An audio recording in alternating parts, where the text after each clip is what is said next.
बच्चों कक्षा 12 का आज एक नया टॉपिक से हम लोग अध्ययन करने चल रहे हैं। इसमें है ओम का नियम, ठीक है ना। यह अभी देखिए परीक्षा की दृष्टि से बहुत ही इम्पोर्टेंट है। अब इस पर एक आगे चल के जो हम लोग नियम पढ़ेंगे तो इसमें आएगा श्रेणी क्रम और समांतर क्रम आता है। और देखिए वो परीक्षा में हर साल पूछता है, उसमें कोई बुरा नहीं है कि सवाल में नहीं आएगा, वो ज़रूर आएगा, है ना। समांतर क्रम और श्रेणी क्रम।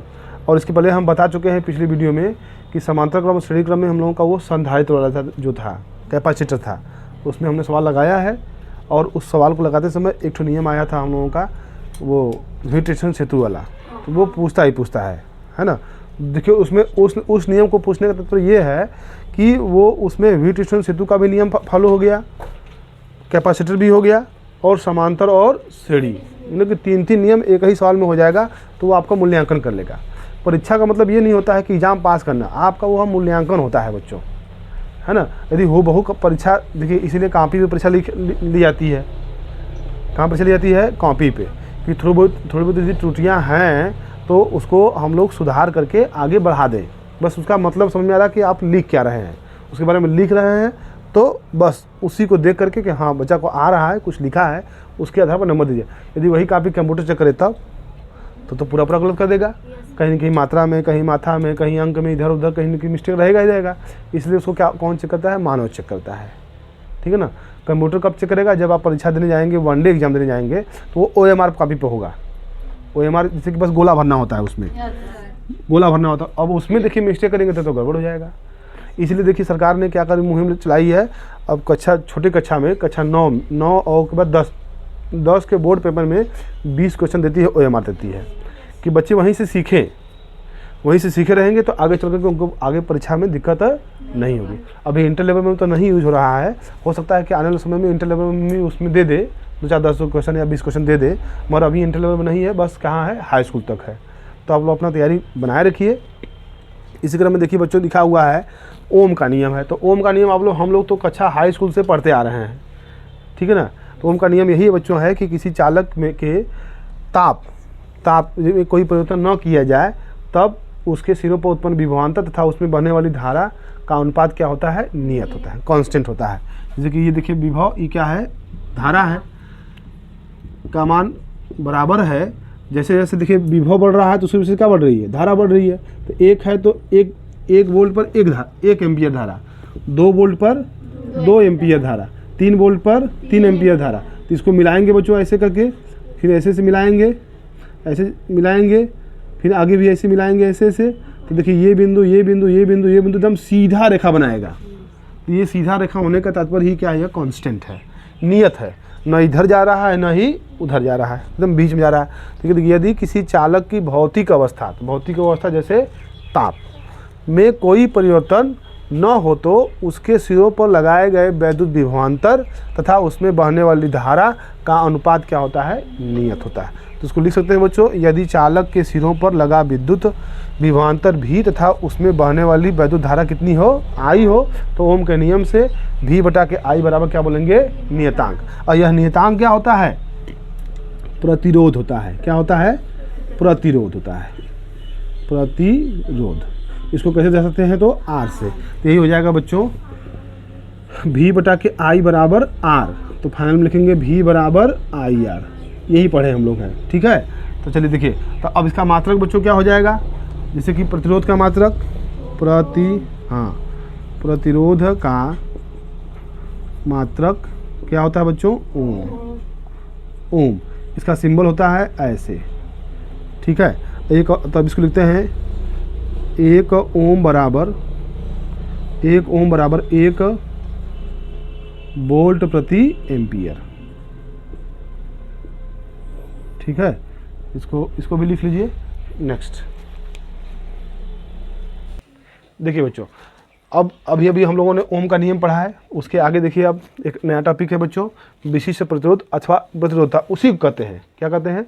विशिष्ट प्रतिरोध अथवा प्रतिरोधता। परीक्षा में यदि विशिष्ट प्रतिरोध आता है तभी यही परिभाषा लिखेंगे, और प्रतिरोधता आता है तब भी यही परिभाषा। 2 नंबर में पूछा गया परिभाषा। देखिए बता देते हैं बच्चों, ये है क्या? जब किसी चालक में वैद्युत धारा प्रवाहित करते हैं, जैसे कोई चालक तार है, इसमें क्या बह रही है? वैद्युत धारा बह रही है। धारा प्रवाहित करते हैं तो चालक के भीतर किसी बिंदु पर, चालक के भीतर किसी बिंदु पर, यही बिंदु मान लेते हैं कोई है, किसी बिंदु पर वैद्युत क्षेत्र की तीव्रता मतलब ई, वैद्युत क्षेत्र की तीव्रता ई तथा धारा घनत्व जे, धारा घनत्व जे, ये जे के अनुपात को क्या कहते हैं, चालक का विशिष्ट प्रतिरोध अथवा प्रतिरोधकता कहते हैं। तो उसका फार्मूला हो जाएगा, अच्छा उसको कैसे दर्शाते हैं बच्चों, तो रो से दर्शाते हैं ना। तो किसी बिंदु पर उत्पन्न वैद्युत क्षेत्र की तीव्रता तथा धारा घनत्व, तो हो जाएगा सीधे से फार्मूला बच्चों ई बटा के जे हो जाएगा। तो इसको बोलते हैं रो से, रो द्वारा ना विशिष्ट प्रतिरोध है बच्चों ना। अच्छा विशिष्ट प्रतिरोध है क्या, विशिष्ट प्रतिरोध देखिए ये है कि हर पदार्थ की विशिष्ट प्रतिरोधता अपना अलग अलग होती है, सबका लाक्षणिक गुण, ये देखिए ताक्षणिक नहीं है, लाक्षणिक बोलते हैं, लक्षण से बोलते हैं, है ना। अभी समझ में आएगा नहीं है, इसलिए लिखा है लाक्षणिक लिखा गया है। तो ताक्षणिक नहीं होता, ताक्षणिक क्या होता है, इंस्टेंटेनियस टाइम होता है वो, तो वो ताक्षणिक समय क्या होता है, 0 होता है लगभग। वो कक्षा 11 में बताया गया था, ऐसे लिमिट ऐसे रहा होगा, limit delta T tends to 0, यही ताक्षणिक समय होता है, एकदम पिक पॉइंट थोड़ा सा समय के लिए होता है, वो ताक्षणिक होता है, ये क्या है, लाक्षणिक है। इसमें अंतर समझा कीजिए बच्चों। तो हो गया विशिष्ट प्रतिरोध बराबर क्या हो जाएगा, ई बटा के जे। अच्छा देखिए अब इसको थोड़ा सा और मॉडरेट करते हैं हम लोग हैं। ई बराबर पढ़े आप लोग हैं, ई बराबर क्या पढ़ा गया बच्चों, ई बराबर एफ बाई क्यू पढ़ा गया है और वी बाई डी भी बताया गया है। ई बराबर वी बाई डी, तो वी बाई डी की यूज़ कीजिए यहाँ पे, वी बाई यल यूज़ कीजिए। यल क्या है, तार की लंबाई है और तार के दोनों सिरे पर उत्पन्न विभवांतर हो गया यह, ठीक। अच्छा जे बराबर भी कल बताया गया था, धारा घनत्व बराबर क्या होता है, जे बराबर आई बाई ए होता है, कल बताया गया था अभी, जे बराबर आई बाई ए होता है। तो इन दोनों का मान यहाँ रख देते हैं, इसी में रख देते हैं बच्चों। तो रो बराबर आई, ई का मान क्या है, वी बटा के यल, और जे बराबर क्या है, आई बाई ए। तो हो जाएगा बच्चों रो बराबर ऐसे देखिए वी बटा के यल गुणे ए बटा के आई, ये पलट जाएगा बच्चों। अब देखिए वी और आई को एक साथ रख लीजिएगा, वी बटा के आई और ए इधर और यल इधर। तो अब देखिए वी बटा के आई अभी पढ़े हम लोग, क्या है, ओम का नियम, वी बटा के आई बराबर क्या होता है, आर, यहाँ हो जाएगा R into A by L. तो ये देखिए फार्मूला बन गया बच्चों फाइनल में, रो इज इक्वल टू, इधर लिख दें, rho is equal to R into A by L. देखिए ये फार्मूला बन गया बच्चों। अच्छा एक फार्मूला और है बच्चों, इसी को सिर्फ आर बराबर लिखना होगा तब, तो इसको इधर भेज देंगे, तो रो इंटू यल बटा के ए हो जाएगा। ध्यान दीजिएगा परीक्षा में देखिए कंफ्यूज करता है बच्चों, रो रहेगा तो यल नीचे रहेगा, आर रहेगा तो ए नीचे हो जाएगा, पलट जाएगा सीधे सीधे। तो रो बराबर R into A by L, R बराबर क्या रहेगा, रो, आर बराबर रो इंटू यल बाई ए हो जाएगा, ये पलट जाएगा। कोनो एक याद रखिए, दोनों निकाल देंगे आप लोग बारी बारी से। तो इसको लिख लीजिए अच्छे से, इस पर सवाल बताएंगे आप लोगों को हम।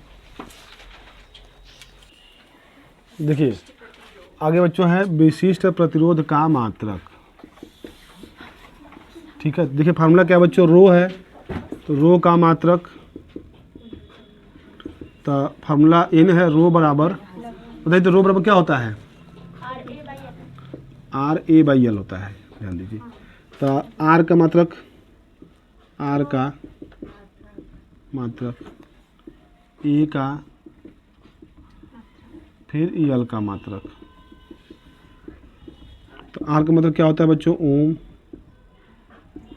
इसका मतलब क्या होता है, मीटर स्क्वायर, ए मतलब क्षेत्रफल है, क्षेत्रफल है, यल क्या है, ये भी मीटर है, लंबाई है, तो मीटर होगा, तो मीटर कट जाएगा एक ठो, तो इसका आएगा वही ओम मीटर, हो गया। तो ये रो विशिष्ट प्रतिरोध का मात्रक हो गया ना, रो का मात्रक। चलिए इसकी बीमा बच्चों, रो की बीमा ओम वी बटा क्या ही होता है, मीटर यल है, तो यल इसका तो सीधे सीधे यल हो जाएगा, इसको लिख लीजिए ऐसे, भी बराबर, नहीं तो भी बराबर और कुछ लिख लीजिए तब ना मात्रक लिखेंगे। भी का बोल्ट होता है, भी बराबर डब्ल्यू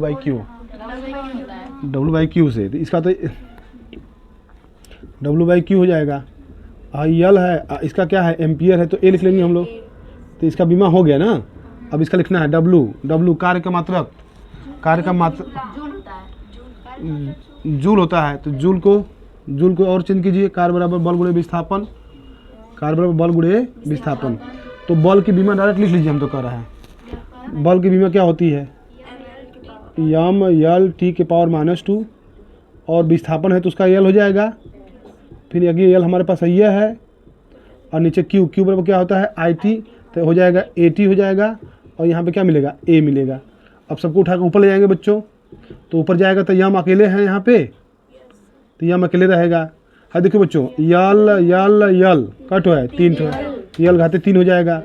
हाँ देखिए टी ऊपर जाएगा, ऊपर टी पहले से है 2 ठो, टी 1 ठो ऊपर जाएगा, 2 1 टी के पावर -3। फिर ए 2 ठो है, ऊपर जाएगा, यही इसकी क्या हो जाएगी, बी। ठीक है, लिख लीजिए इसको, सही है, मिला लिया जाए। यम यल के पावर 3, टी के पावर -3, ए के पावर -2, सही है, बहुत सही।